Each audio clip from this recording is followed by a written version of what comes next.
Welcome to the Mid Podcast. I am your host, the Queen of Chaos, Catherine, going solo today as my co host is in Chicago at a K pop concert, enjoying himself with his sister. And I thought I would drop a quick review on the Netflix series on Mr. McMahon. So that's what we're going to do today. Also, make sure you like, subscribe, and share this video as I would greatly appreciate it. And follow us on Twitter at the Mid Podcast. So I'm gonna go on and get into the review. So this was a 6 episode series with each episode being roughly about an hour long. Really it was like 50 some minutes, give or take. The series did not really shed light on anything new that a true wrestling fan did not already know about Vince McMahon. Um, it did discuss the many scandals that have plagued Vince McMahon over the years and how he formed a culture within the WWE that could seem detrimental. A culture that is still going on today, but could be letting up with new leadership at the helm. We'll have to wait and see on that.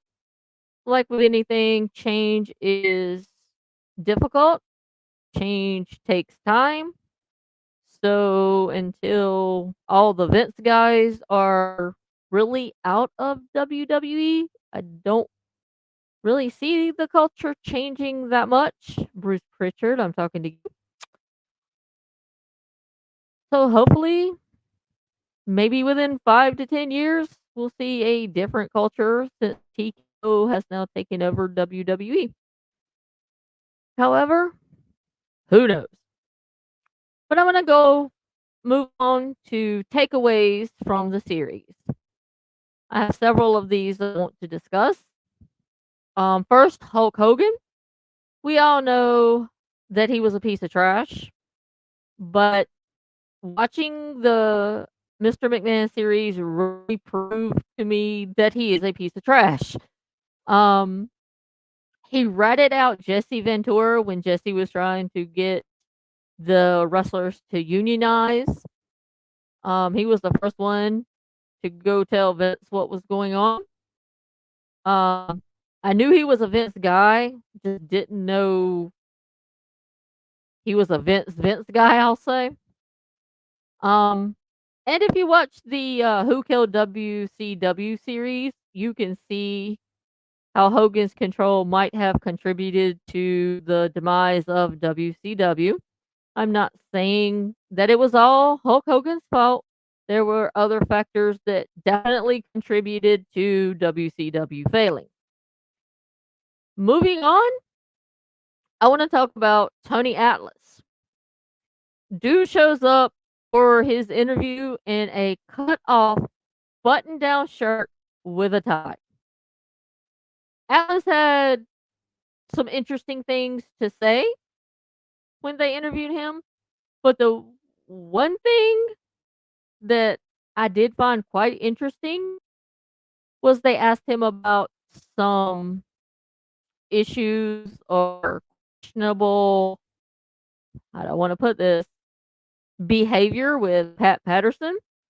And Tony Atlas says that Pat Patterson tried to grab his cock. Atlas comes across to me as an old school guy, so another dude trying to grab his cock probably didn't sit well with him. And we all knew Patterson probably did some questionable things, although nothing was truly proven. And he was let go from WWE, and WWE brought him back because they couldn't prove anything. I believe Tony Atlas had a lot more to say. Whether he said it or not, we'll never know. If he did, I believe a lot of it got cut, and believe me, I would love to see the uncut version. The Undertaker. I always knew Undertaker was a Vince guy. Undertaker will go to the grave defending Vince McMahon. That's just Mark Calloway. slash Undertaker. The only way I see the Undertaker ever ratting out Vince is if the feds put him on the stand under oath and basically threaten him. Um, he'll never tell the truth of what he really, really knows about Vince. And he will always seem to make Vince be the good guy. What really astonished me in this whole series was Stone Cold Steve Austin. I was a huge fan of Stone Cold, liked his character, loved his in ring stuff, but something he said in this interview, excuse me, shocked the IWC. He was asked about CTE when discussing the Chris Benoit tragedy. If you don't know that, go look it up. I'm not going to discuss it. And Austin said that he's not a CTE guy and does not believe in CTE. Okay, that's fine. Everyone is entitled to their own opinions. I might suggest, however, that Stone Cold do some research and look into some of the studies that are public on CTE, and he might change his mind. I've seen some discourse on social media where fans have said they are no longer fans of his and are disappointed in him for the take. That's fine. Again, that's your opinion. That's your prerogative. Feel free to do whatever you like. I know in America we have rights where we can do that. Am I disappointed in Stone Cold for saying that? Yeah. Is it not gonna make me a fan of his? No. He has a different opinion as I do. Just because he doesn't share the same opinion doesn't mean I'm not gonna like his in-ring work or his character from WWE. The next thing is Shane McMahon. Now, watching Shane in WWE, I had always thought there was some kind of strained relationship between him and Vince, which a lot of it probably does have to do with the way Vince grew up. Um, this series did prove my thought correct as he stated that all the crazy shit that he did in his matches were just to try to get a pat on the back from his dad. I don't really know if I would risk my life just for a pat on the back from my dad, but each to their own. Everybody is different. It does seem like Shane is the only nice McMahon in the family. I've always liked Shane. Um, it does kind of make sense on why he left. He was having some in the series he discussed, him and Vince both kind of discussed. They were having some creative differences about things. And Vince like, you really would need to stab me and kill me. I mean, who would tell their own child, if you really want to do this, you would have to kill me. Next, I want to talk about Linda McMahon. Um, She seems to be the brains behind the organization from a business standpoint. She's always come across as a shrewd business lady. Um, I will say she has in the series it says she has known Vince since she was 13. Um, I do believe she will grow to her grave with his secrets unless the feds pry them out of her on a witness stand. She also comes across as being too loyal to Vince, even after all the shit he's done to her, all the affairs he's had. Um, that's just what we know of. Could you imagine the stuff that we don't know of in their relationship?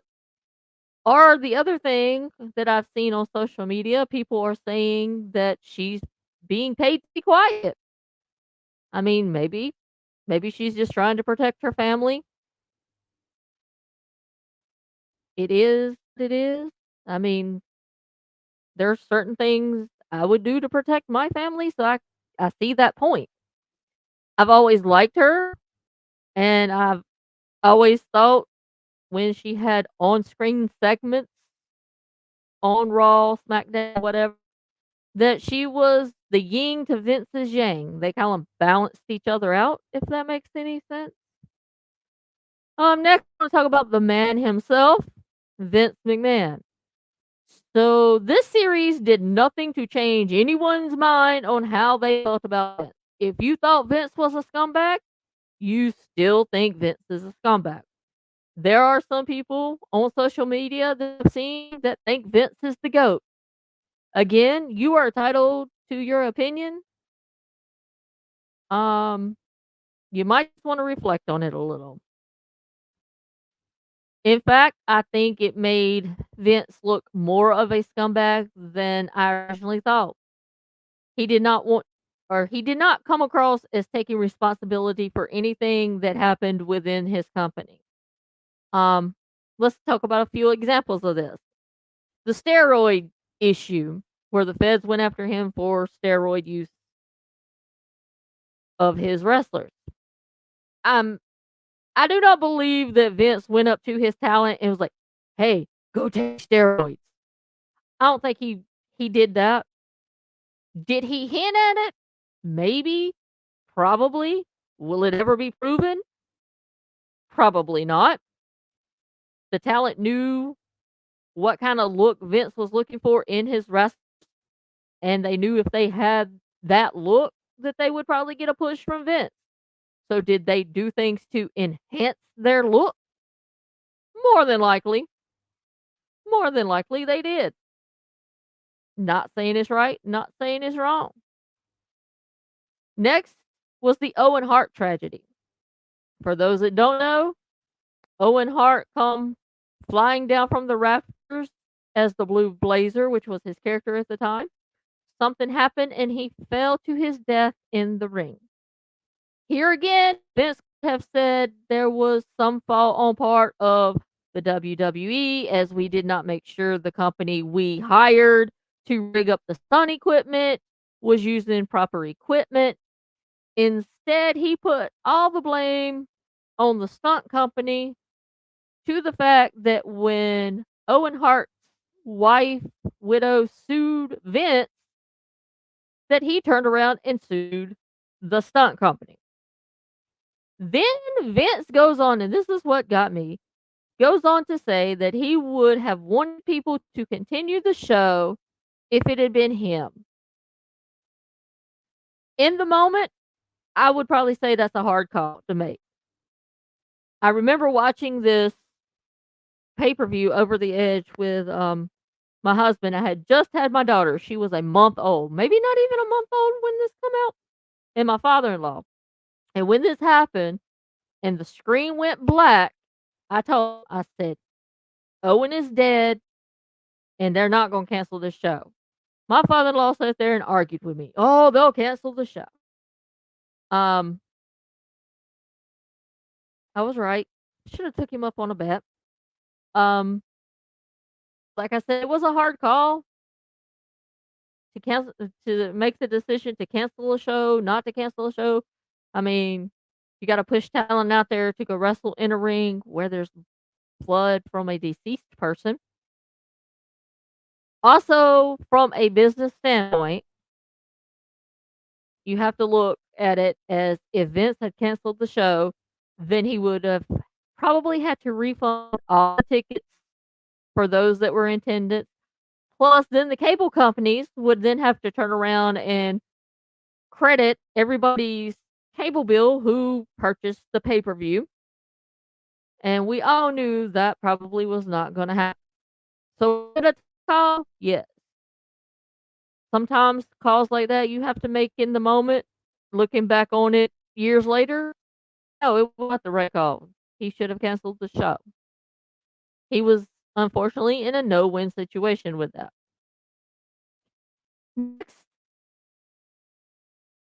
I want to talk about Bret Hart. I've always thought Bret has come across as a bitter person over the Montreal Screwjob. Was the Montreal Screwjob right or wrong? Debatable. I mean, great topic to have a debate on, which has been going on ever since it happened. But after watching this, I could see why Brett feels the way he felt. It seemed that neither he nor Vince could come to an understanding about having Brett drop the title. Brent was a little salty as Vince kinda not fulfilling his contract that he signed Brent to because Vince just couldn't pay him at the time. Told him to go to WCW. But what really stood out to me with the Bret Hart part was when Britt said that he felt it was his fault for the Owen tragedy. He thought that Vince was punishing Owen because Bret left WWE, and I could definitely see how Bret felt that way and how tough it must be or must have been living with that pretty much his whole life. So, kinda gave me a different look on Bret Hart. I've always liked Bret in ring performance, but the interviews he's done after he didn't retire on his own. He was forced to retire because of injury. Um, always came across as him being bitter, but after watching this docuseries and seeing his point of view, I kinda understand where he was coming from. As I said before, the series really didn't give us anything new that true wrestling fans didn't already know. Um, I do feel this was directed more to, dare I say, a casual fan. I hate that term. It was well executed, and the things that I do want to say that I found really, really interesting is that Vince wanted the talent to look at him as a father figure, which many of the talent said in their interviews they did, which seems very strange to me. But if you're a control freak like Vince McMahon, I can see where one would want that recognition. Have as a father, you kind of have control over your children up until a certain point till they get to adults, where you can control what they do, how they think, things like that. So that's kind of how or the culture Vince put into WWE. The second thing that I found really, really interesting out of this series was the talent was asked about Vince's legacy, which that can be a whole debate in itself. Um, and not one talent could say what the legacy of Vince McMahon is. To me, this speaks volumes because if you love this man like y'all say y'all do, he's a father figure, I wouldn't be where I am if it wasn't for Vince, which may be true, then you would have had no problem defining in your own words what his legacy is or what you think his legacy would be. So I found that take very interesting that even the Vince guys, Hogan, Cena, Taker, they really couldn't give you an answer on what Vince's legacy is. Was Vince a great promoter and booker? Yes and no. Did he change the landscape of wrestling from a carny sport to sports entertainment? Absolutely. You can't deny him that. But as the saying goes, the devil will get his due, and I think Vince will get his sooner or later, as we are currently in the midst of seeing. I will say, I think Vince's legacy will be scandals and destroying the territories in the wrestling industry. Again, I want to thank y'all for watching this video on my quick review on the Netflix series Mr. McMahon. If you have not seen it, go check it out. If you got like 6 hours to waste and need something to binge watch on Netflix, again, make sure you like, subscribe, and share this video. Also, follow the podcast on Twitter, and we will see you next time. Until then, Peace out, you mid peasants.